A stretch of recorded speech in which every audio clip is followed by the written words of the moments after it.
From the Library of Congress in Washington, D.C.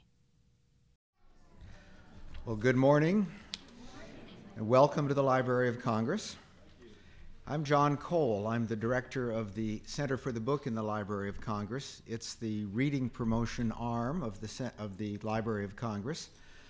We happily promote books and reading in libraries and literacy for audiences of all ages, but we especially like to have audiences like today's audience, enthusiastic, filled with both heart, young people, wonderful writers, wonderful librarians, and people who all come together for the sake of reading and for young people. The Center for the Book was created in 1977, and we now have stimulated the creation of Centers for the Book in every state. We don't pay for them, so it's always a bit of a challenge for us to work with them to help promote books and reading. And today we are lucky to have some public librarians from Maryland and from Virginia.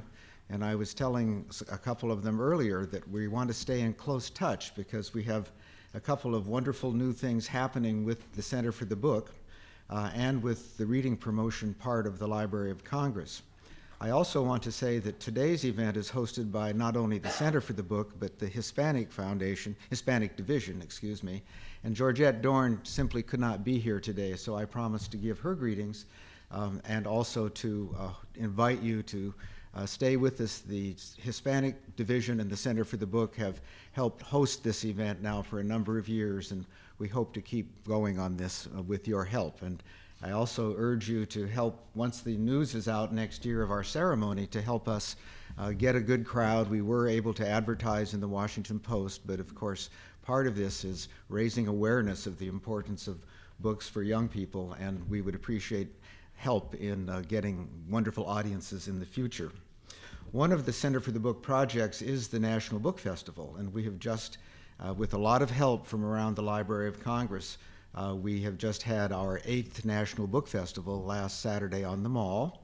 It was brought to the library by Laura Bush. This was our last, obviously, book festival with Mrs. Bush, but it was a bang-up finish. We had over 100,000 people on the Mall, and for 8 years now we've had wonderful authors and illustrators for books for young people, including Pat Mora, who's been at least once or twice, Pat, I think. We are going to be able to continue the book festival. We're not sure exactly how, but the Library of Congress will continue it one way or another. We are the organizers and the sponsors, and I've had that question from so many people today, I just thought I would mention it for certain. We do have posters from this year's book festival. We're giving them away. It's a wonderful poster by Jan Brett. And we do have a supply, but we don't have tubes. You'll have to roll them yourself and put a rubber band around it. But we hope that in the social time afterwards that you will go ahead and grab a poster. We also, the center will be having a new Read Aloud project next year. So these are kinds of things that we're working on, and we will keep in touch with you about these activities.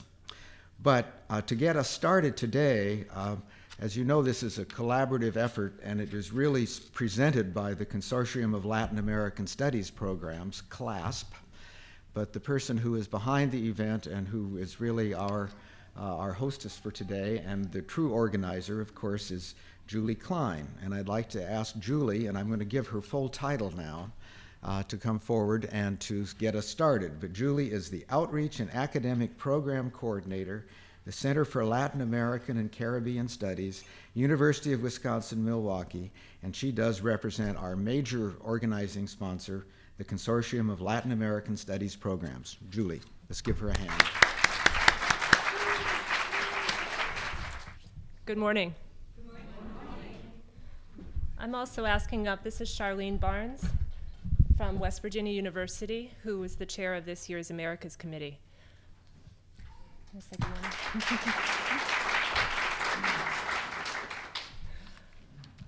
Very happy to have you all here today. I thought we'd be a little leisurely in our start because there was such nice sounds and conversation going on in the room. Thanks all for turning out. Did some of you get caught up? Did you run like a 5K on your way? We actually are scheduled to have book sales from Busboys and Poets Bookstore, and I think they actually are caught up in the race. So we'll be crossing our fingers for the books to show up. Thanks for turning out. This is always such a nice event. This is, to me, the icing on the cake after a year of work, and probably the committee would say it was a year of work. Yes, it was. To have the chance to recognize our recipients this year. Pat Mora here, and Rafael Lopez for Mmmm, que Ricol, Américas Sproutings.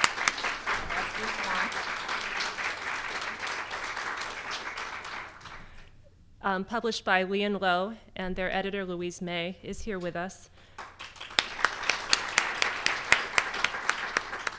And also Laura Resau, author of Red Glass, published by Delacorte Random House. And the nice thing is Laura brought a good part of the audience, didn't you? I'd like to thank my early helpers, Talbot D. St. Aubin and Andy Klein, who were the program layer outers on the table. And John Cole from turning around from 100,000 people for the book festival to coming and working with us on this event. A little background. The Consortium of Latin American Studies Programs is a national organization to which college and university programs of Latin American studies belong. One of the main missions of the organization is supporting teaching and outreach in Latin American studies, and as such, they started the Book Award back in the early 90s. Our first recipient in 1993 was Lula de Lacre for the bilingual book De Gigante Masquerader. Anybody here back in, well, we didn't do the award back then, but, but we still get hands.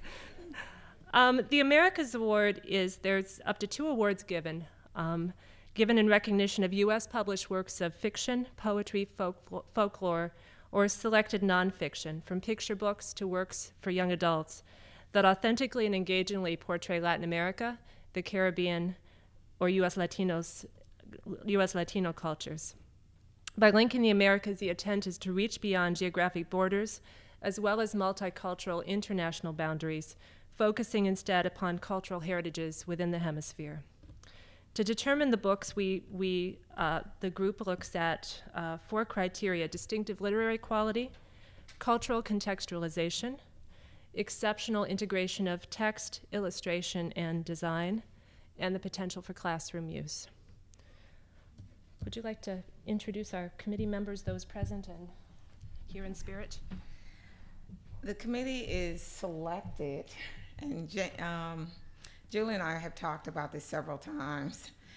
It's usually people who are involved with Latin American studies, and that includes the Caribbean.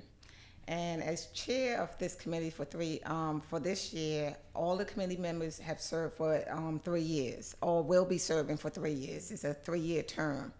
And I just want to thank the committee for the 2008.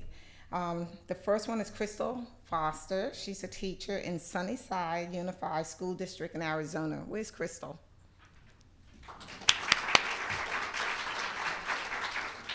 Jamie Naidu at the University of South Carolina. Now he's at the University of Alabama.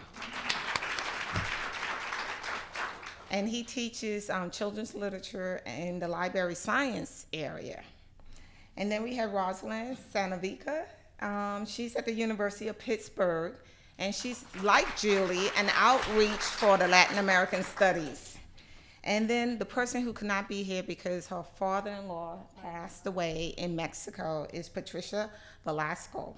And she's at Teachers College, and I think it's bilingual studies. So we want to just let you know that she really wanted to be here, but unfortunately, yesterday she was flying out to Mexico for a sad family event. Could you say maybe a little bit about the work of the committee? Yes, okay. Once the committee is selected, and we all agree, I just have to tell you a little bit how I got on this committee, because I didn't even know anything about the Américas Awards. I'm a professor in literacy, so I train teachers, and I don't deal a lot with children's literature, but I want to include it. And I was getting ready to write a Fulbright, and I was looking at the Caribbean, and Latin American Studies. And it was just by me going to the University of Wisconsin, where the Américas Awards site is on, and found some wonderful books, including some of Pat Mora's books already. And I used that to introduce Caribbean teachers to works written by Caribbean authors in the U.S. And this was done in Barbados. And I am very fortunate for those 6 months that I was there. Those teachers are still using those books because they got copies of those books.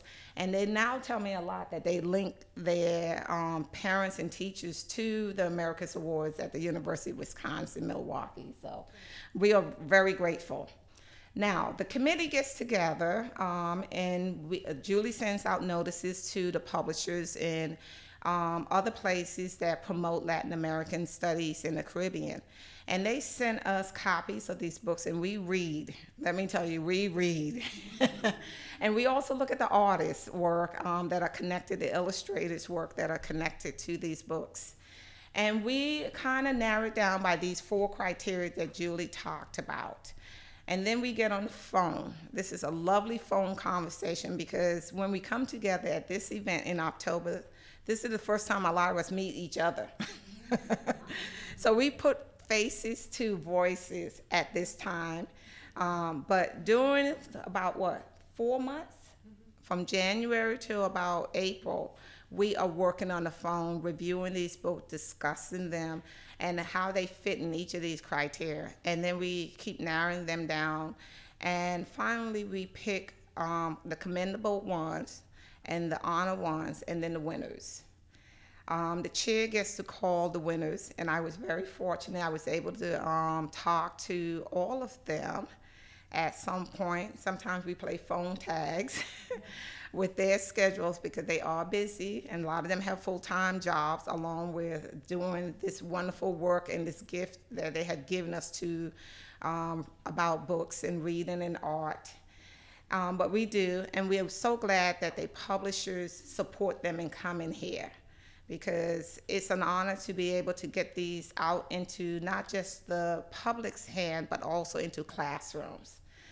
The committee is very much focused. We spend about 3 hours each week during those 4 months discussing these books, taking notes, and Julie kind of keeps us on track and remind us of some of the issues that may come up. And I'm very much pleased and thankful that the committee has done an excellent job this year. They represent a good, as you can see, our field out there represented a good interest in looking at classrooms. Some of us have tried these books out in the classroom. We also looked at reviews that go along with these books, but most important is how we read as readers in meeting these criteria, the literary quality, the culture contextual, because those are some of the things that we are very much conscious of, and the integration of the text and the illustration and the design. And again, is it possible to use these in any classroom, whether it's elementary, secondary, or even at the college level? So I thank the committee. They've done a wonderful job, and I'm going to miss you all. I guess now we need to have two. Let me just do it. Okay, we need to do some other things here before we introduce you to the commended ones, where the books that are listed back there. Okay, just wait. One second, Kristel. I always remember when I was doing a show in my front yard with my friend Richie Monday, and we didn't practice first, and we were telling jokes to each other, and one of us would say the line, and then we'd whisper what the other one was supposed to say next. And my mother made us, we charged money, a nickel each, and my mother made us give the nickels back. Just some quick thanks. It really was fun to work with this committee, and I think, as you can tell, this microphone, as you can tell, we have people from a diversity of backgrounds, so bringing in library sciences and teacher training and classroom teachers, curriculum specialists, it really makes a really rich conversation, and I think really does full credit to the books as they're being discussed and debated, because some books enough of a strong case is made for that they really perk up and into the list. And you'll see a display of all the books on the commended list in the back. Some very quick thanks. In addition to the committee members, thanks to the Consortium of Latin American Studies programs, our library sponsors, Hispanic Division, the Center for the Book, Special Events and Public Programs Office, whom I work with so that you have this nice setting. In particular, Cynthia Costa and Paul Mazzacci. Paul, who stepped out because they're all so busy. John Cole and Ann Bonney. Also Leon Lowe, who provided support for Raphael and Pat to attend. The center where I work, the Center for Latin American and Caribbean Studies at the University of Wisconsin-Milwaukee, Roz Santavica's Center for Latin American Studies at the University of Pittsburgh. Laura Resau, we always try to work in school visits the day before, and the Connolly School for the Holy Child, Vicki Masson and Denise Stabline, who I met this summer at a teacher institute in Milwaukee, helped host visits. About how many kids do you think did Laura speak with? Yesterday. Yeah, 3 groups. 160. Thank you, Laura. Fun. And Denise, yeah, Vicki said they were not in a hurry to get up and leave, I hear, so that's a very good sign. Yeah, and also I think Deborah Menkart for Teaching for Change was able to arrive with books, so she probably ran the race, won the race, and Busboys and Poets Bookstore and Don Allen, who helped us out, will be helping us out with book sales today. Now it's your turn, Kristel. Thank you. Okay.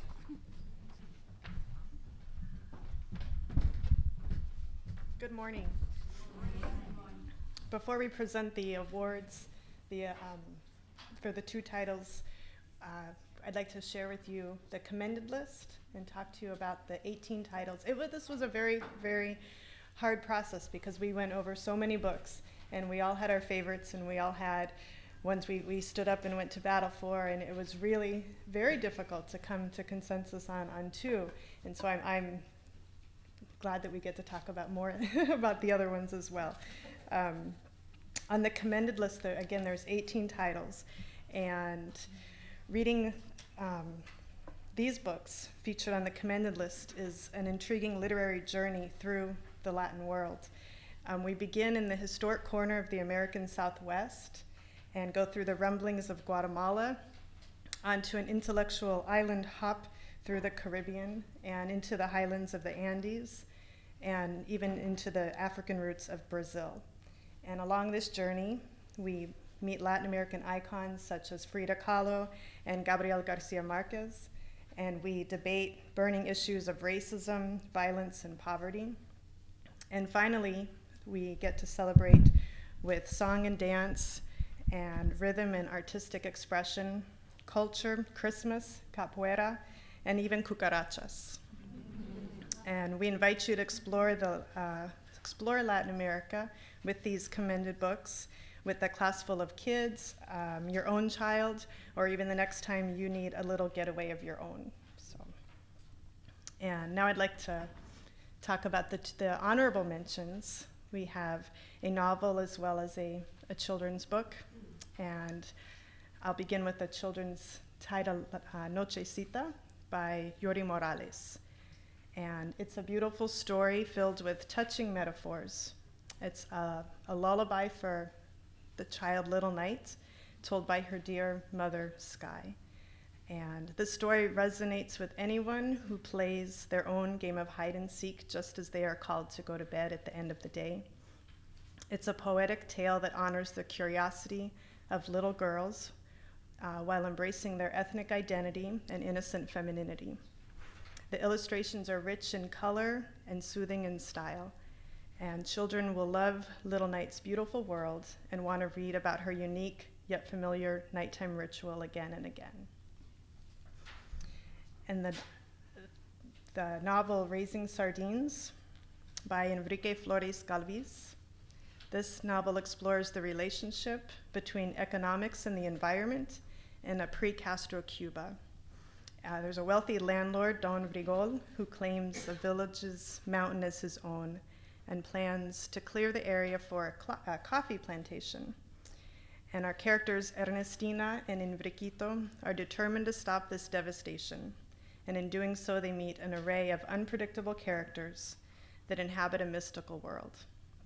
Following a Latin American literary tradition of magic realism, this author creates a meaningful adventure with an integrity and purpose. So I invite all of you to read those titles as well.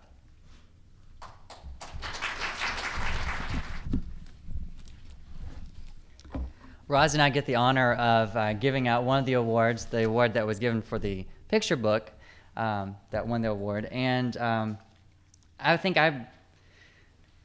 when I was in this committee, I think I became, at least for a point there, known as the illustration snob. Whenever they would talk about an illustration, I'm like, oh, I hate that. You can't like this because this. And so, I mean, we really got in some heated debates about different things. But as soon as I opened up the box and the package that included this book, I just fell in love with the book. I mean, it has blazing illustrations. It's just very, very beautiful work. And I just knew this was a very, very special book. And it was very wonderful for me that everybody else in the committee agreed with me. And I just want to read you, I guess, what I wrote about about the book. There's a poem. It's a collection of haikus from all across the Americas, representing foods from all across the Americas. And this one is about Dad and his chile. Says, Dad bites green mouth fire, laughs when tears fill his eyes, and he sighs, this heat tastes good. It's a combination of energetic haikus and informational text. This vibrant collection highlights 14 food combinations that are native to countries throughout the America. The pairing of dual text introduces background information about the various foods, while providing readers with an opportunity to play with lyrical food descriptions. So it was really important, I thought, to lend itself to classroom use, because you had haikus on one side and then you had the informational text. So you have people picking up both. So you can get children that like haikus, the children that like the informational text playing together. The blazing images suffused with magical realism create a sensory celebration that encourages readers to taste the food, feel the heat of the sun, and listen to the popping of the cranberries. Children of all ages will leave this visual and lyrical feast begging for second helpings. Exactly. And so we're hoping there may be second helpings one day. That's right. Roz is going to tell you a little bit about the creators of the book. This book was so wonderful. It made me want to taste everything, and I can't wait to share it with my grandchildren. I'll be seeing them over the holidays. But it's my pleasure to introduce you to Pat Mora, the author, and Rafael Lopez, the illustrator. And this book really was one where the combination of the writing and the works of the author and the works of the illustrator just made a wonderful final product. It's just a pleasure to be talking about them and introducing you to the book. Pat Mora is the author of more than 25 books for children, young adults. Among them, Lee and Rose Confetti, which was an Américas Award honor book a few years ago. And she also wrote Love to Mama, a notable social studies trade book for young people. She is the founder of the family literacy initiative El Día de los Niños, El Día de los Libros, Book Day, Family Day, Children Day. Mora and her husband live in Santa Fe now, and we had the pleasure of having breakfast with both her and Rafael this morning, and that she's just lovely, and you're going to really enjoy meeting her. So it's a pleasure for us to call her up here now and to award her this award.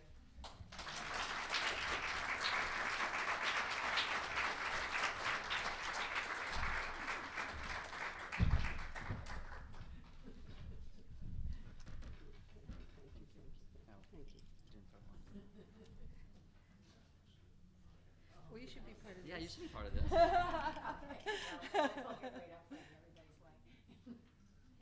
Oh, great.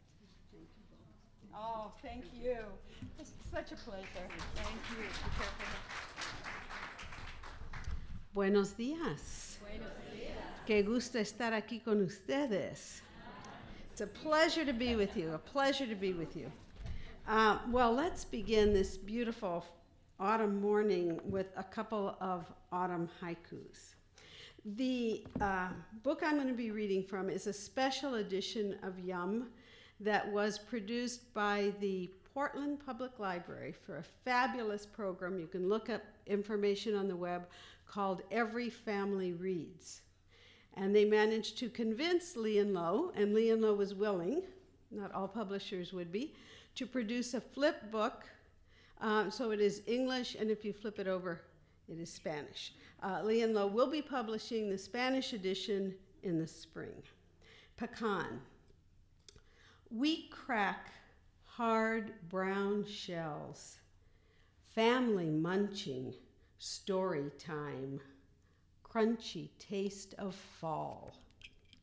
It's the same thing in Spanish. Pacana. Hora del cuento. Cáscaras duras. Nueces. Crujiente otoño. And one more. This is a trick because children's books don't have page numbers. Pumpkin. Under round luna, scattered tumblings down the rows, autumn's orange face, which in Spanish becomes calabaza. So now I have to find it under that. Bajo la luna, la cara del otoño, anaranjada. When Charline called me, I squealed in delight. Authors have an odd relationship with awards. Frankly, they can be dangerous business. So I try not to think about them. I come up with a wacky idea. I tell young people, that's the joy. You come up with a wacky idea, and you're grateful to the publisher who's willing to go on the journey with you.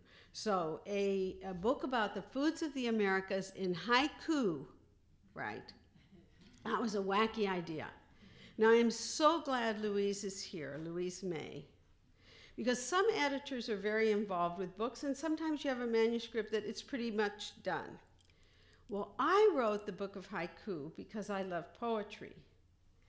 And my editor said, well, how about some informational text? And initially I said, because I really wanted the kids to focus on the haiku, right? And she said, but some kids really like facts. Well, it took me a while to just resign myself to this second part of the journey, and then to come up with facts that I thought they'd like. I'm the mother of 3 now. I tell 2 of them they're now older than I am. I subscribe to that notion, what age would you be if you didn't know how old you are? And I would be 35. So 2 of mine are older than I am. But having said that about awards, I have to say, I really wanted this for Mmmm. I really wanted this for Mmmm. And it's funny, you know, I've had the pleasure of doing a number of books, and at a certain point, it's not that you want it for you want the award for it. You want it because, and in this case, I thought this would be such a perfect award for Mmmm, you know. And what awards do is they get a book attention. So my deep gratitude to the judges and the committee, because they're very busy people. It's a huge time commitment, and I am deeply, deeply grateful. So I'm grateful to John and the Library of Congress. It's a thrill to be here. To the amazing Julie Klein, who, let's face it, does a lot behind the scenes. So Julie, let us give you a hand. Yeah.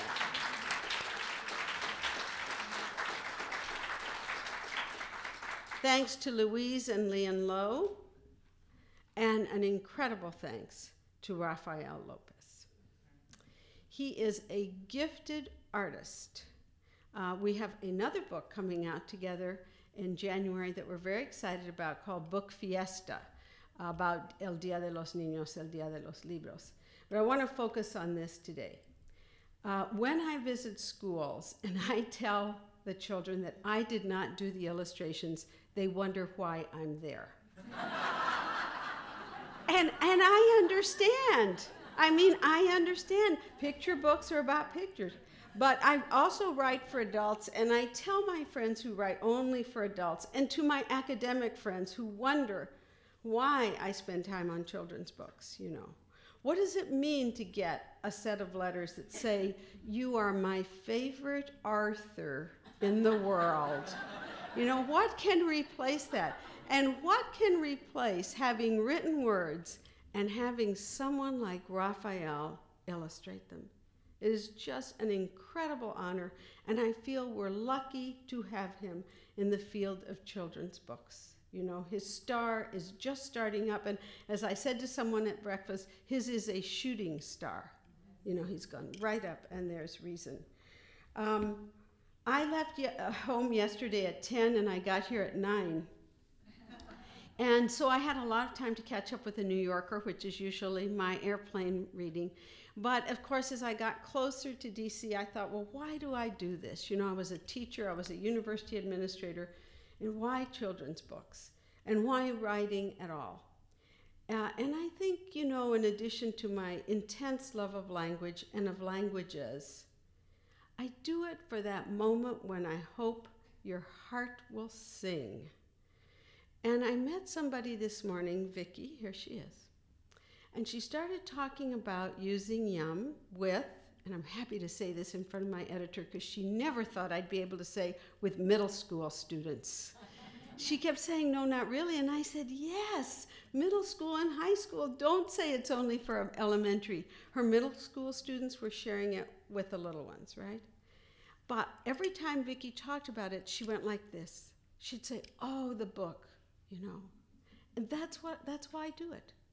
Because I want that one moment, and maybe it's only one page out of the whole book, when your heart sings a little bit, when you experience a little bit of linguistic delight. That is the joy of all this for me. I'm deeply grateful for this very special award. We're also grateful, thank you. Now I'd like to introduce Rafael Lopez. Raphael grew up in Mexico City, and his art is strongly influenced by the work of the Mexican muralists. He has created many large murals for public space, including the Urban Art Trail Project in downtown San Diego. Lopez's first book, My Name is Cecilia, won the Américas Award and a Pura Dupree Award. He now lives in San Diego, California with his wife and their son. It's a pleasure to bring him up here.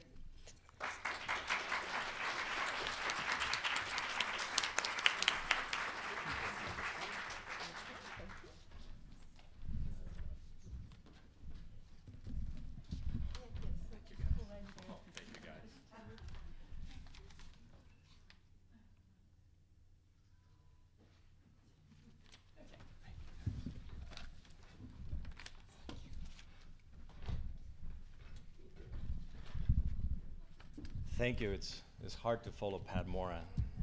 I was going to offer her money for me to go first, but that's how it worked out. I can't believe that I am back here speaking at the Library of Congress. It's truly an honor, and I really want to thank the committee. I want to thank Russ, and I want to thank everybody else that really put all these hours, and especially you, Julie. Thank you so much. Particularly, I want to thank also Pat Mora. I mean, it's just, I'm at awe that I'm working with her. We had the opportunity to work twice together, and to me, she's so big and famous, I think she should go by a first name, you know, and this, like Sting or, you know, Prince, it should be only Pat. She should change that. And again, and especially I want to thank also, as well, Louise May was amazingly patient with me. I know many times we didn't see eye to eye, and I was the rebellious artist, and she was the expert advice, and thankfully she guided me in the right way. And so thank you for choosing the right two books, guys. I appreciate it. So where do I start? Before that, I really want to thank my wife and my family. They've been incredibly patient and very supportive. And like I said earlier this morning, I wouldn't be here if it wasn't for my wife and the way she pushed me off the cliff, like I said. So,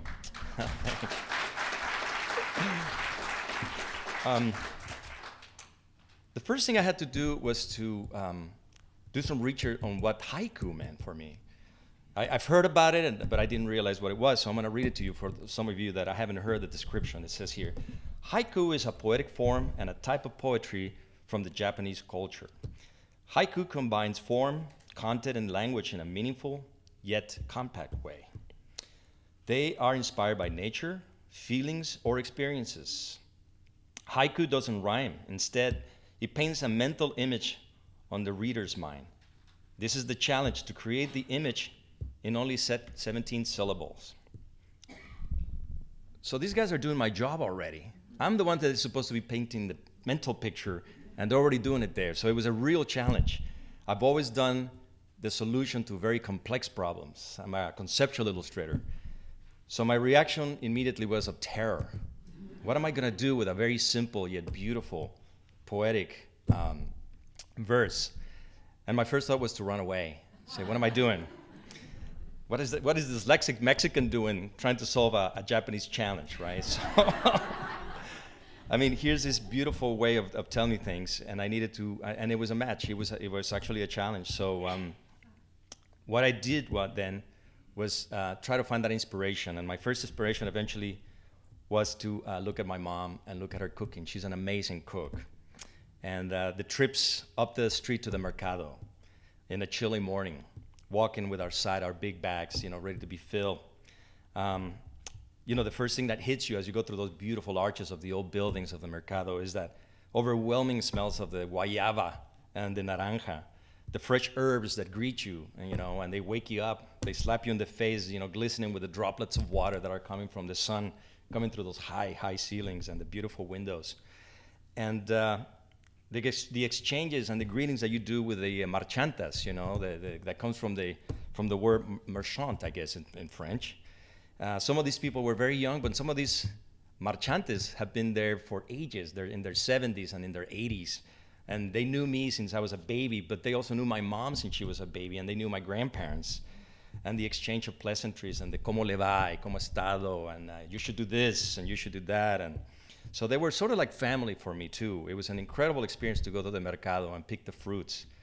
Actually grabbing the fruit, and my mom taught me how to figured out which is good and which one is bad. And it's not about squeezing, it's all about knocking and listening to this noise.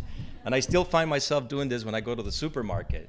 But I have to catch myself that no one's watching, and then I just go, so it does happen, that some ways you figured out that, yeah, this is the right one or the wrong one. So then you say goodbye to the merchants, you say bye to the mercado, and you walk back to prepare this food. My mother then would proceed to give me the expected lecture about the benefits of fresh fruit. The areas of Mexico that we're from, where the name came from, and the amazing health benefits, the medical benefits from all of them. And, sometimes I had serious doubts about her claims, but never dared to question her, She knows best. I see her now in her 72 years walking past me at the mall after our last purchase at some Smithsonian gift shop, and, I don't question her anymore. Something's going on here. So to my mom, cooking was huge. Cooking was this event. Her cooking was not only the cooking that you and I know. It was not the 20-minute preparation or the heating of something undescribable on the microwave. The opening of cans or the 10-minute boiling of pasta over the stove. To her, it's about a 2 to 3 day preparation. The dishes like chiles en nogada or tamales. The procedures to me so complex that it requires at least some kind of master's degree in gastronomy. Everything from scratch, of course. Nothing frozen. And, it's quite simple. That's what I heard all the time. You could do this too. My wife and I just caught each other, just rolling our eyes like saying, yeah, right, So her cooking is not about preparing something to satisfy the craving of hunger. Her cooking was about showing her love for you, for us, for the family. Preparing these unexpected flavors, preparing you for life, you know, to try new things, new challenges. Don't be afraid to try this. Always trying the new higher levels of spiciness. So, you know, because for Latinos, it's all about sitting down and eating, and this is a very important part of the family life. It's a unique opportunity to bond and to strengthen these ties that keep the family together. Problems and differences at argue, politics, religion, the latest girlfriend, the loser boyfriend, you don't know what you're doing, but I don't agree with your lifestyle, but I'm with you and I'll never abandon you. Everything is discussed over the table and over these delicious foods. So solutions are found, and the bonds of the families and the ties they get even stronger. The cook, in this case, my mother, is then a beautiful, magical weaving master. You know, they're weaving the fabric that keeps the family together with this magical thread of smells and flavors and fresh fruit, and you're unable to escape it. So they're very powerful, very powerful. My mom is very powerful. So here's my haiku to her for her inspiration on this work. It says, her brilliant cooking casts spells on my paintbrushes. They dance to her tune. Thank you very much. Please take advantage of Rafael Lopez's work in the back. He's the typical first-year artist. He doesn't bring it up for you to see it, but his designs are wonderful, and they are painted on wood. So that is a very unique thing. Our next author, winner, is Laura Resau. I saw her book, Red Glass, come in the box, and I said, oh my goodness, Laura is back again. She had written What the Moon Saw, which is an Américas award winner too, on my first year on the committee, and I enjoy that book. And so I'd like to introduce you to Red Glass. There are several things going on in Red Glass. It's a wonderful coming-of-age book for a 16-year-old young lady named Sophia. Sophia, mom and stepdad became foster parents for Pablo, which is who was an orphan from Mexico. But somehow he crossed the border into Arizona, and this family gets this kid. And her parents decided she needed to go back to Mexico for him to find his family, to agree whether he could stay in the U.S., because that was one of the laws, our immigration laws situation. And Sophia is kind of hesitant, typical teenager, you know, don't want to listen to your parent. And she goes with Pablo, this 5-year-old, and the aunt, her aunt, who is an immigrant from Bosnia, a refugee, and another Mexican who had lived in the U.S., and he is the aunt's boyfriend, and the boyfriend and a teenager's son. So you see, this journey is going to be fun. Really, and I'm telling you, I introduced it to a couple of young people, and they loved the book. They laughed, they cried, and as I said, it's a wonderful introduction to northern Guatemala, as well as parts of Mexico. I have 2 comments from librarians who reviewed this book. They said it is the author's love for the culture and physical setting of northern Guatemala is shown in beautiful descriptive detail. The satisfying love stories and moving glimpse of the immigrant experience make this book a capturing read. The second one says it is beautifully written, the characters are well developed, there is personal growth not only for our main character, but everyone changes, grows, evolves, just like real life. So who's this Laura, the author? Laura grew up around Baltimore, Maryland, okay? But she lived in Mexico and taught ESL there and was an anthropologist for 2 years. So now she's back in the United States, and she still works with a lot of our second language learners, and she continues to write. And I think you have a new child, right? Okay. It's in the hallway. Oh, they're in the hallway. So you'll get to meet her family, and I'd like for her now to come up to talk, receive her certificate.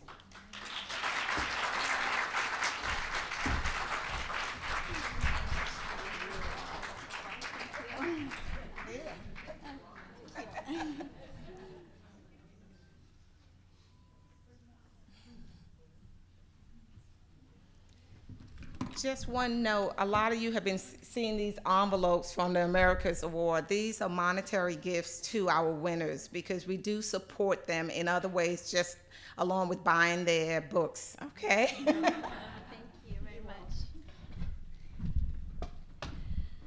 Hi, thank you. I'm really happy that Charline summarized Red Glass because I can't do it in less than about 20 minutes, so I'm grateful for that. Thank you so much for coming, and thank you to the Américas Award Committee and Julie Klein for all their hard work and enthusiasm and endless energy. I'm so grateful. Thanks to the Library of Congress and Center for the Book and Hispanic Division for hosting this, and for you guys for coming. I found out when I decided I wanted to become a writer, I thought it would be kind of a solitary kind of profession, but I realized that it's a giant group effort for the entire journey. And I think it started when my mom and dad read me books when I was a little kid. That's my dad and my mom.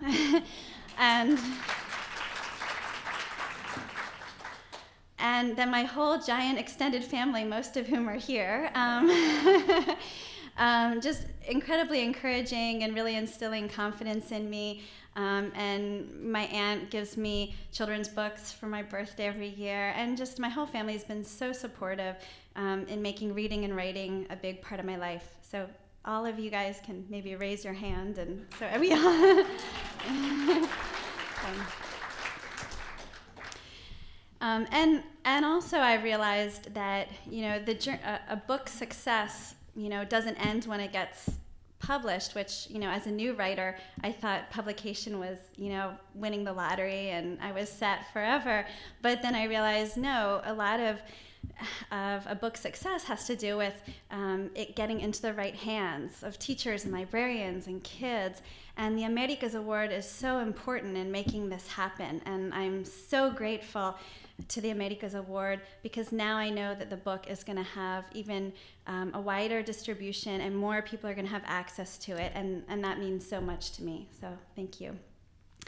So I thought a lot of people, when they read Red Glass, they ask me, how did you get the ideas for these characters? Because there's some pretty zany characters in there. And so I'm going to talk about this and show you some slides, and so hopefully you get a better sense of kind of the places and the people who inspired the book.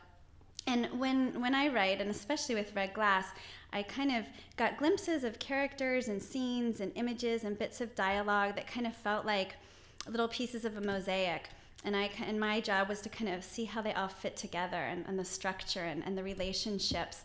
And the main characters, the seeds of each of the main characters were inspired by real people, and then they kind of grew into their own characters.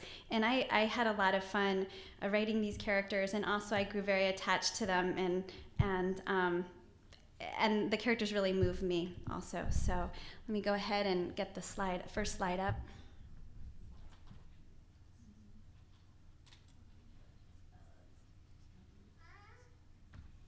Oh, there's my son in the back. Hi. Hi. Can you blow a kiss to everybody? Okay. Yeah. Okay. And I also want to show you these slides because a lot of the people who were so important in the creation of this book can't be here because they live in Mexico or they're in Arizona. And so it's important for me that you know what a huge part they played in this book coming together as well. So just a little bit about my journey and how I ended up being interested in Latin America. After I graduated from college, I decided that I wanted to live in another culture. And part of me was terrified about this because, like the main character, Sophie, in my book, I had a history of anxiety disorders and panic attacks, and definitely had my fair share of extreme nervousness. And but stronger than that was my urge to experience a different culture and kind of understand more about the world. So I sent my job application all over the world, South America, Eastern Europe, Africa, and the first place that offered me a job was University in Oaxaca. And at the time, I didn't speak Spanish. I did not like Mexican food. If you dragged me to a Mexican restaurant, I would order a hamburger. So, but I decided that I wanted to take this leap, and I did it. And I do owe it, my relatives and my parents for giving me the confidence to take that leap. And I ended up really loving it there, and I discovered that I love Mexican food, real Mexican food. I love mole and tamales and pozole and probably a lot of the good stuff that's in this book that made me hungry listening to Rafael talk about his mom cooking. So I discovered that the university where I ended up working gave a lot of scholarships to indigenous students, Mazateco, Zapateco, Mixteco, and I ended up becoming good friends with many of them. These are two friends, they're Mixteco, Gerardo and Jose Lopez, and they're some of the students that invited me to spend vacations and weekends in their villages in rural Oaxaca, and that just opened up a whole new world to me. I started learning Mixteco. I kind of participated in the everyday activities of their lives. This is just an example of a Mixteco village. Many, many bus rides to get there. And in both of my books, there are different adventures on buses, all of which are based on things that really happened to me. Doña Epifania is a curandera, a healer, and this is her son Victor, or grandson Victor, who is a student of mine. And she, in both of my books, there are also curandera figures who are grandmothers, very wise, interesting women. And so I modeled those women after a number of curanderas who I was friends with, and grandmothers who really treated me like a granddaughter and really embraced me. This is a midwife, again, collecting plants with Doña Epifania. Maria Chiquita was her name, 96 years old, and when she gives you a limpia, like beating you with herbs and spitting on you with alcohol, you can feel it the next day. So I spent a lot of time making tortillas, from scratch. This is something I spent hours every day doing with women. And like Sophie, when Sophie goes to Pablo's village in southern Mexico, a Mixteco village, she's coming from a place, back in Tucson, she always felt like a misfit and kind of like she didn't really have a sense of belonging. And when she's in this village with these women, she really feels a bond with them, and she starts to feel like, she has a little place in this kind of family of women in this community. You guys are going to be really hungry after seeing this. This is a flor de calabaza quesadillas that she's making, pumpkin flour quesadillas. And women of all ages, spending hours every day cooking and talking together is such a rich and wonderful experience. Collecting firewood, walking down. There's a scene in the book where Sophie and the women are going to the molino to grind the corn for tortillas, and the grandmother tells everybody, this is my niece, which is very unlikely because Sophie pretty much looks like me, and so that happened. They would prompt me. They'd tell me how to say hello in Mazateco, and I'd say it, and she'd say, oh yeah, this is my granddaughter, and so and then they'd turn the corner and we'd all giggle together. So a lot of the humor that comes out in the book are they're based on really fun, humorous experiences that I had with my friends.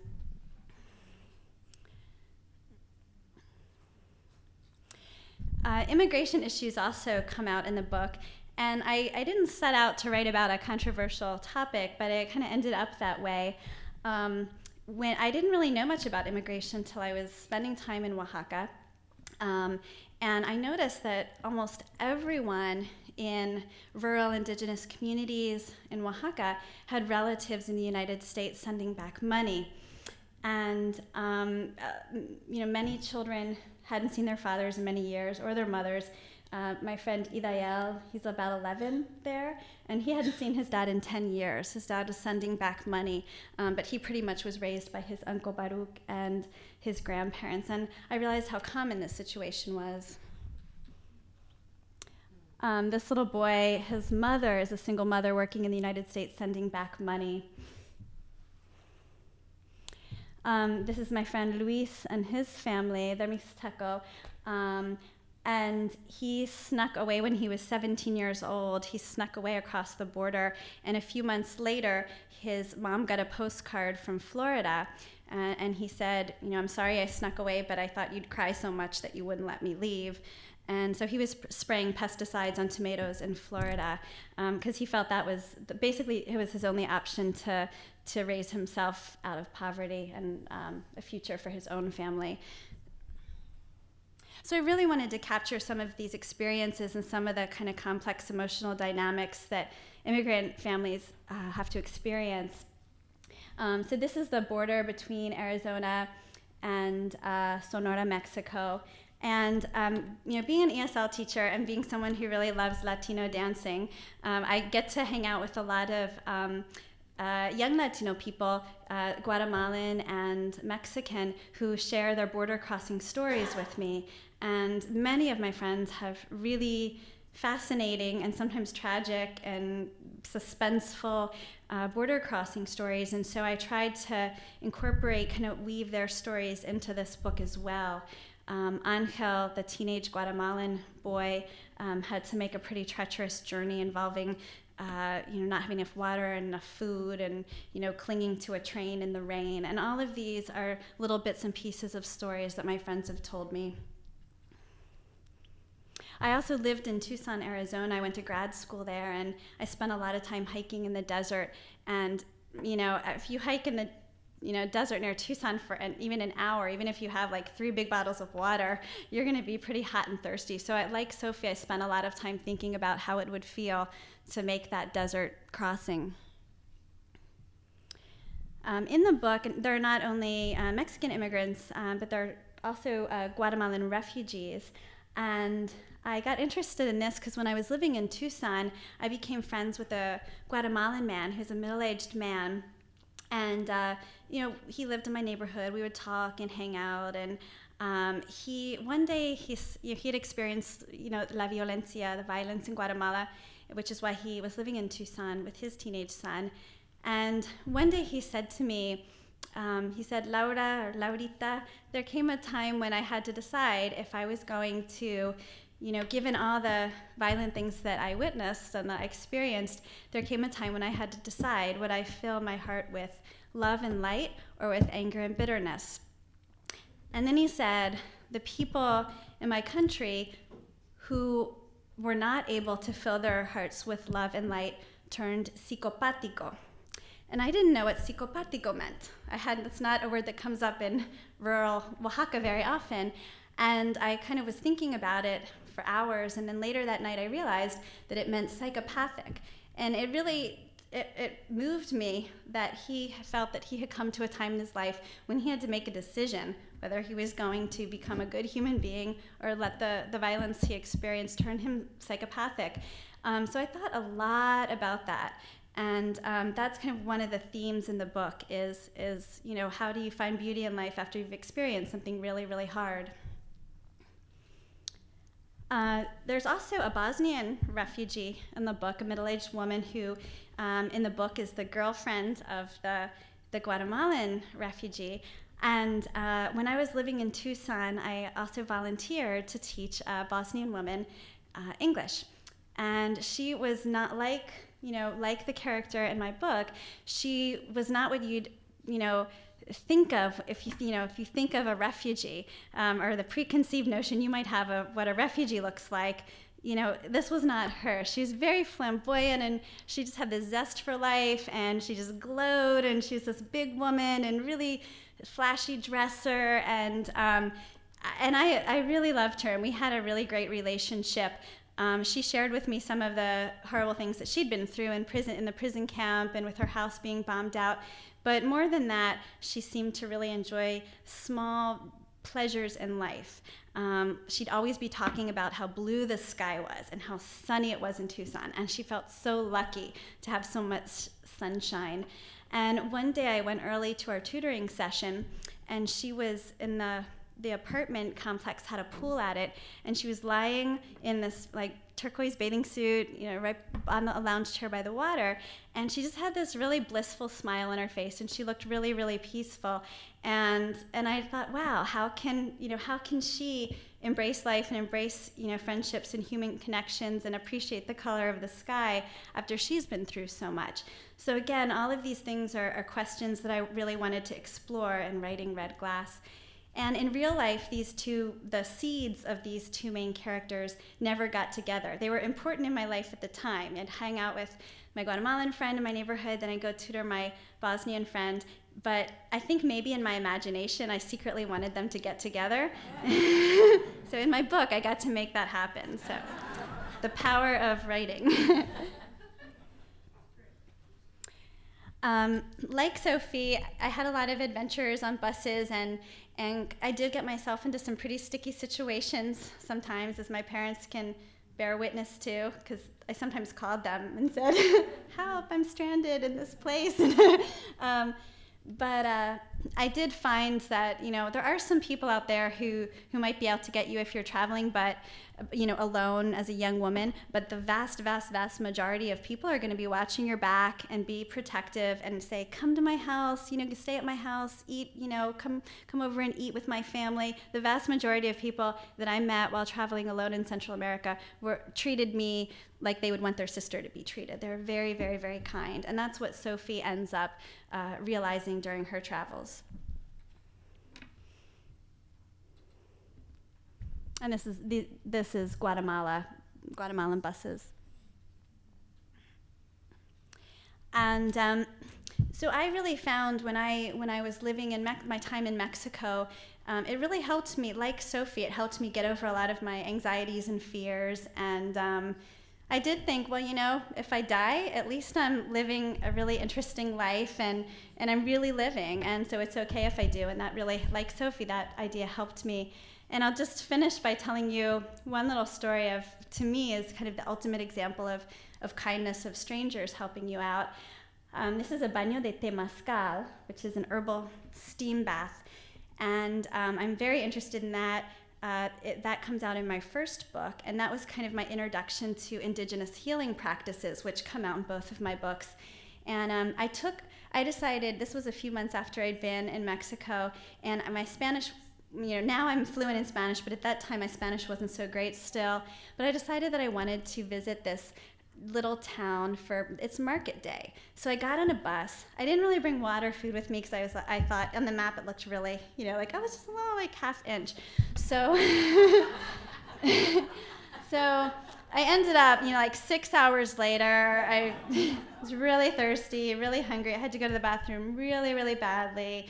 And I talked to some people on the bus. I talked to this teenage guy on the bus. If you read Red Glass, he was sort of like Rodrigo, like a lot of hair gel and really a lot of cologne. And so I got off the bus, said goodbye to the folks on the bus, and within a minute I got pickpocketed. So I was stranded in this town. I had no money, and I had to go to the bathroom, and I was hungry and I was thirsty and kind of miserable. And the boy from the bus, the teenage boy from the bus, saw me looking miserable and asked me what was wrong. And when I told him, he said, why don't you come to my house? You can use our bathroom, you can have lunch with us. And so I said, well, it's a little sketchy, I don't know him, and I didn't know if I should trust him, but I didn't have any options really. So I ended up doing it, and that was one of the best decisions of my life. His mother turned out to be a curandera, a healer. She gave me my first baño de temazcal, and taught me, she was one of the people who taught me Mixteco, told me a lot of really fascinating Mixteco folklore. That day, after I had lunch with them, they were very impoverished, but they lent me money for the bus rides back to my town, and they trusted that I would come back the next weekend to pay them back. And I thought that was amazing that they were that kind and trustful that they would do that. So a friendship ended up forming, and I really don't think that I could have written the books that I ended up writing if it weren't for being pickpocketed that day. So, and I think that's what Sophie learns too on her journey, is that if you open yourself up to the world, if you open yourself up to making human connections, that you're going to find that the world is a pretty good place and that people are pretty good-hearted. So thank you so much, for all of you, for coming. Thank you. That was a pleasure. All of it.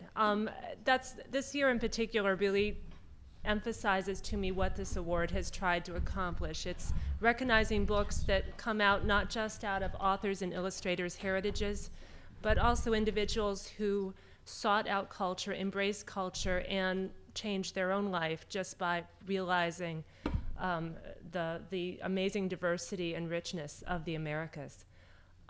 Could my two helpers again please come up? We'll see how many people we can get up here. We've gotten in the habit, and perhaps Raphael will remember this. Could they hand them up, please? They needed a roll. No. We started several years ago also including with the award something symbolic of the weaving of stories. And in fact, Raphael did a nice bit. I felt like he was segueing for us. These are backstrap loom weavings done by Doña Ramona. Her Cachiquel Maya name is Ishe, in the village of San Antonio Aguascalientes in Guatemala. And we wanted to present them to all three of you. Do you two want to turn around maybe? And you'll, thank you.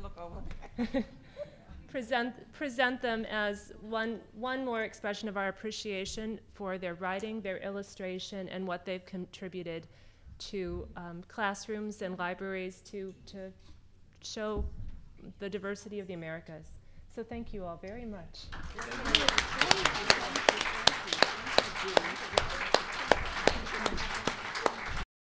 This has been a presentation of the Library of Congress. Visit us at loc.gov.